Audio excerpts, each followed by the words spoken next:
You are watching கவிதை Ganesan channel.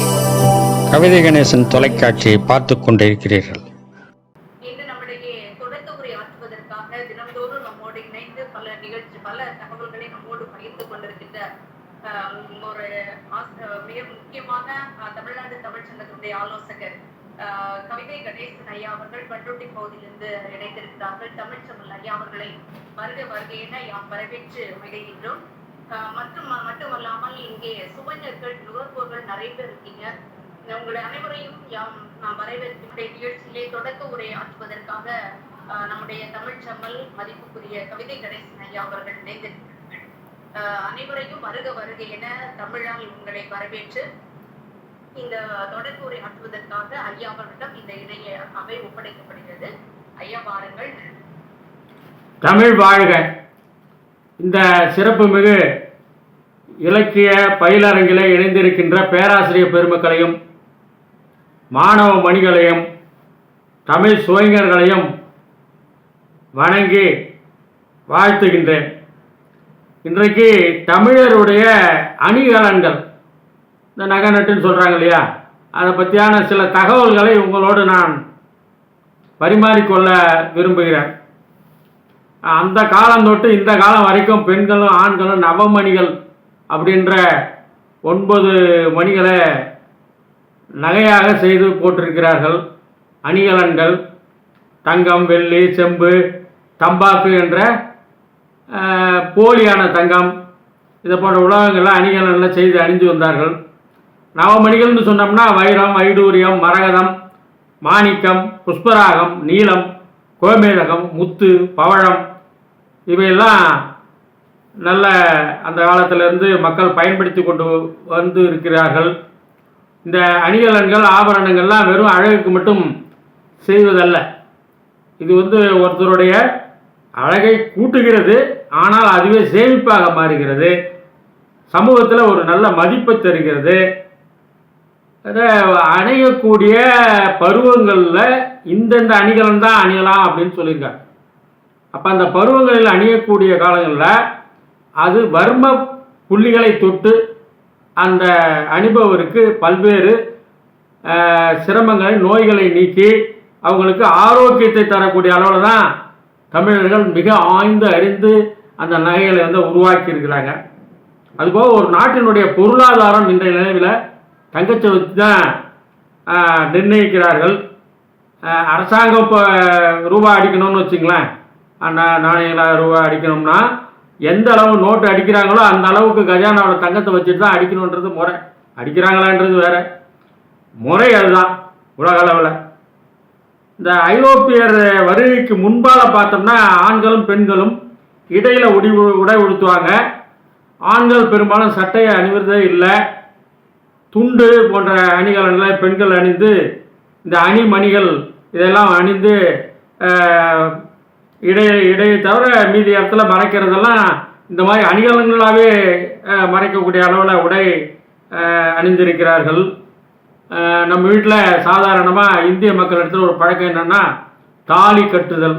இது பஞ்சாப்லேருந்து கன்னியாகுமரி வரைக்கும் பல்வேறு வகையில் நாம் தங்கத்தை மிக உலகில் அதிகமாக பயன்படுத்துவர்கள் இந்தியர்கள். ஒவ்வொரு குடும்பத்திலையும் மிக குறைந்தபட்சம் 10 கிராம் தங்கமாவது இருக்கும். இந்த தாலி, தோடு, மூக்குத்தி அப்படின்ற வகையில் அப்படி பார்த்தோம்னா 140 கோடி மக்கள் வாழுற குடும்பங்களில் உலகத்திலே அதிக அளவு தங்கம் இருப்பு வைத்திருக்கிற குடும்பங்களில் இருப்பு வைத்திருக்கிற நாடு இந்தியா. அதே மாதிரி தங்கத்தை அதிகமாக இறக்குமதி செய்கிற நாடுகளிலும் நம்ம இந்தியா தான்.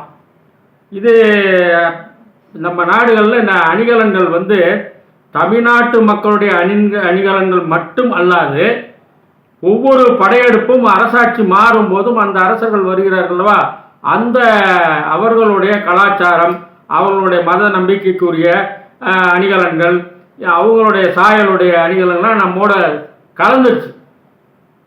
பொதுவாக நம்ம சமணர்களை எடுக்கலாம், பௌத்தர்களை எடுத்துக்கலாம், பல்லவர்களை எடுத்துக்கலாம், கலப்பரர்களை எடுத்துக்கொள்ளலாம், தெலுங்கர்களை எடுத்துக்கொள்ளலாம், பல்வேறுபட்ட முஸ்லீம்கள், டச்சுக்காரர்கள், ஆங்கிலேயர்கள், பிரெஞ்சுக்காரர்கள், இப்படி பல்வேறுபட்ட மக்கள், இங்கேருந்து மகாராஷ்டிரில் இருந்த மராத்தியர்கள், முஸ்லீம்கள், மரைக்காயர்கள், இப்படி நம்ம நாட்டு கலாச்சாரத்தோடு அவர்களுடைய அணிகலன்களும் நம்மோடு கலந்து விட்டது.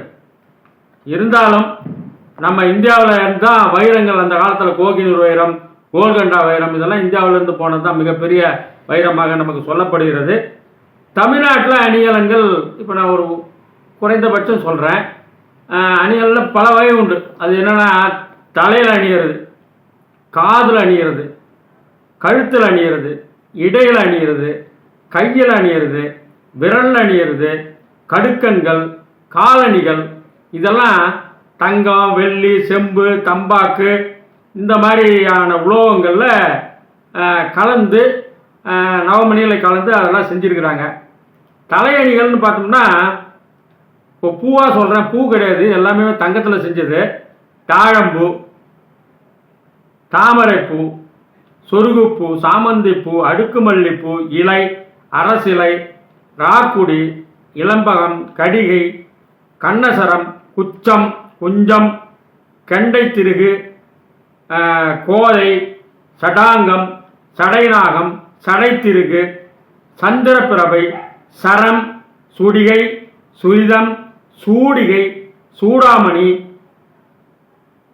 சூட்டு, சூரியப்பிரபை, சூழி, சூளாமணி, சேகரம், சொருகுப்பூ, தலைப்பாலை, தெய்வ உத்தி, தலைப்பட்டம், பதுமம், பிறை, புல்லகம், பூரப்பாலை, பொலமழுந்துகளை, பொற்பூ, பொற்றாமரைப்பூ, பொன்வாகை, பொன்னமதுகளை, மாராட்டம், முகசரம், முஞ்சம், வயந்தகம், வலம்புரி, திருகுப்பூ அப்படின்னு பல வகையில் இதை தலைக்கணியது மட்டும் ஒரு பகுதி தான் சொல்லியிருக்கேன். பரிபாடல்லாம் அந்த காலத்து சங்க பாடல்கள், தொல்காப்பிய காலத்திலேருந்து அணிகலன்களை பற்றியெல்லாம் எல்லா பாடல்களும் விளக்கியிருக்கு.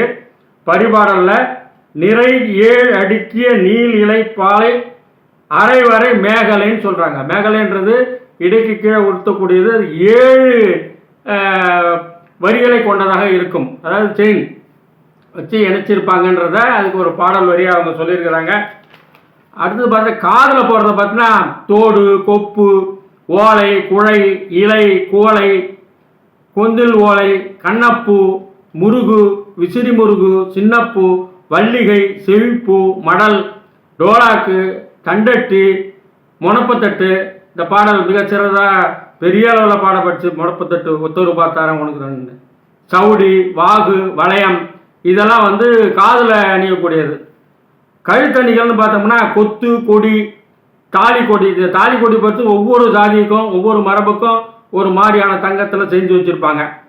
கொத்தமல்லி மாலை, மிளகு மாலை, நெல்லிக்காய் மாலை, மருதங்காய் மாலை, மாதுளங்காய் மாலை, பாருங்கள் மாதுளங்காய் அளவுக்கு தங்கத்தில். காரைப்பூ, அட்டிகை, அரும்புச்சரம், மலச்சரம், கண்டச்சரம், கண்டமாலை, கோதை மாலை, கோவை, பவளத்தாலி இதெல்லாம் கழுத்தில் அணியக்கூடியது. கை அணிகள்னு பார்த்தோன்னா காப்பு, கொந்தி காப்பு அப்படின்னு. கை விரல்கள் அணிகளில் சிவந்திப்பூ, மோதிரம். ஒரு அம்மா நிறைய நகை போட்டிருப்பாங்க, அதையாவது போடுங்க, பார்த்தாவது கொஞ்சம் ஆகட்டும். சரி, கை விரல் அணிகள் பார்த்தீங்கன்னா சிவந்திப்பூ, மோதிரம், அரும்பு, கட்டப்பூ.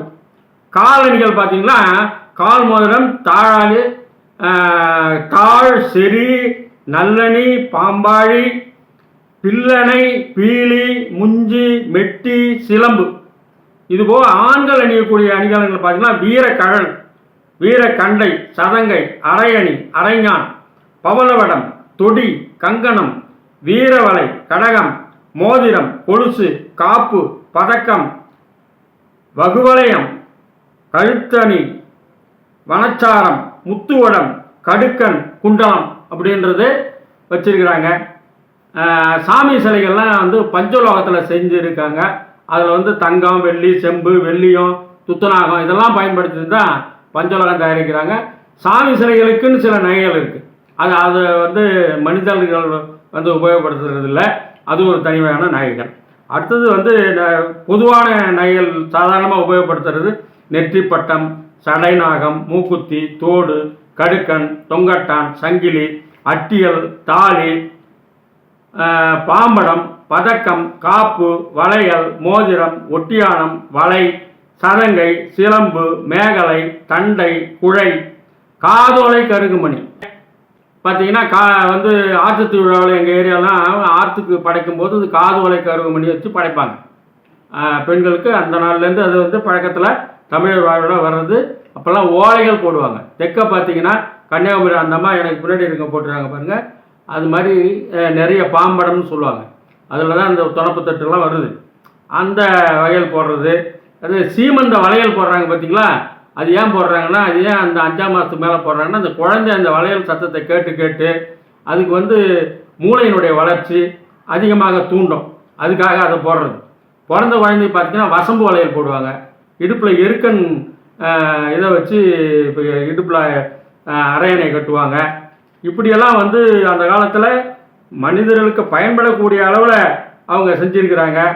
இப்போ பார்த்தீங்கன்னா பெரிய நகைகள்னு பார்த்தா மாங்காய் மாலை, காசு மாலை, லட்சுமி மாலை, முல்லை, மொட்டு மாலை, விளக்கு மூக்கு மாலை, மகர காந்தி மாரம், அட்டிகை, கிளிக்காசு மாலை, சாவடி, கோதுமை விடை மாலை, சந்திராரம், பிரண்டைக்கட்டை, ஈரட்டை வடைமாலை, கொடிமாலை, கன்றாகாரம், கழுத்திரு, நிமிக்கி, சிமிக்கி, லோலாக்கு.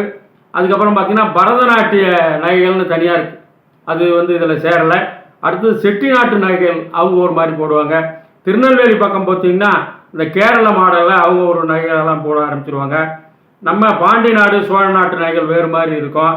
இதெல்லாம் வந்து நகைகளில் தங்கத்தில் பலவேறு வகைகள் இருக்குது. 22 carrot, 24 carrot, 14 carrot, 10 carrot, 9 carrot. இந்த வைரம் பதிக்கிற நகைகளுக்கெல்லாம் 14 காரட்டு போட்டால் தான் அந்த கல் உறுதியாக பிடிக்கும் என்பதால் 14 காரட்டு போடுவாங்க. குறிப்பாக சேர நாட்டு நகைகள் எல்லாம் மாற்று குறைந்ததாக இருக்கும். யானைகளுக்கெல்லாம் அந்த படாமல் வந்து அடித்து போடுவாங்க. அதெல்லாம் 14 காரட்டு நகை. சேர நாட்டு நகை மட்டும் வாங்கும்போது மிக ஜாக்கிரதையாக நாம் வாங்க வேண்டும். கேரளாவிலேருந்து வர நகைகள் எதுவாக இருந்தாலும் நாம் மிக ஜாக்கிரதையாக வாங்கணும் அப்படின்றத நான் இங்கே தெரிவிச்சுக்கிறேன். ஆக இந்த வகையில் நம்முடைய நகைகளில் ஒரு ஒரு 25% தான் இப்போ நான் சொல்லியிருக்கிறேன். இன்னும் பல்வேறுபட்ட நகைகள், பல்வேறு மொழிகள், பல்வேறு இனங்கள் நம்ம நாட்டை வந்து பிடித்து ஆளும்போது அரசர்கள் அவர்களுடைய நாகரிகத்துக்கு ஏற்ப, பழக்கத்துக்கு ஏற்ப இந்த நகைகளை உற்பத்தி செய்ய ஆரம்பித்தாங்க. இருக்கிற பொற்கொள்ளர்கள் அத்தனை பேரும் அதில் பழக்கப்பட்டதால் சாதாரணமாக இப்போ எல்லாமே கலந்து இன்றைக்கு கிடைக்கிறது என்பதை தெரிவித்து, இது இப்போ நான் சொன்னதெல்லாம் பழங்கால தமிழர்கள் உபயோகப்படுத்தியது, கடைசியாக சொன்னது தான் கலப்பு நகைகள் என்று தெரிவித்து, இதை மக்கள் தெரிந்து கொள்ள வேண்டும் என்பதற்காக உங்களோடு இதை பகிர்ந்து கொண்டு இந்த தொடக்க உரை முடித்துக் கொள்கிறேன். நன்றி, வணக்கம். நன்றி ஐயா. நீங்க சொன்னீங்க நாங்க வந்து தெரிந்து கொள்வதற்கு தான் இந்த நகைகள் எல்லாம் சொன்னீங்க அப்படின்னு. எது எப்படியோ அந்த நகைகள் மீது பெண்களுக்கு ஒரு மிகப்பெரிய ஒரு ஆசையை உருவாக்கி இருக்கிறீர்கள். மிகப்பெரிய தகவலை நீங்கள் சொல்லி இருப்பதை நினைத்து நாங்கள் மகிழ்ச்சி அடைகின்றோம் ஐயா. நிறைய பெயர்கள் எல்லாம் நாங்கள் கேட்டது கிடையாது. ஆனால் நீங்கள் அழகாக வரிசையாக தேர்ந்தெடுத்து மிகப்பெரிய ஒரு பட்டியலை இந்த இடத்தில் தந்திருக்கிறீர்கள். உங்களுக்கு மனம் நிறைந்த நன்றியினை தங்க சொல்லிக் கொள்கிறேன் ஐயா.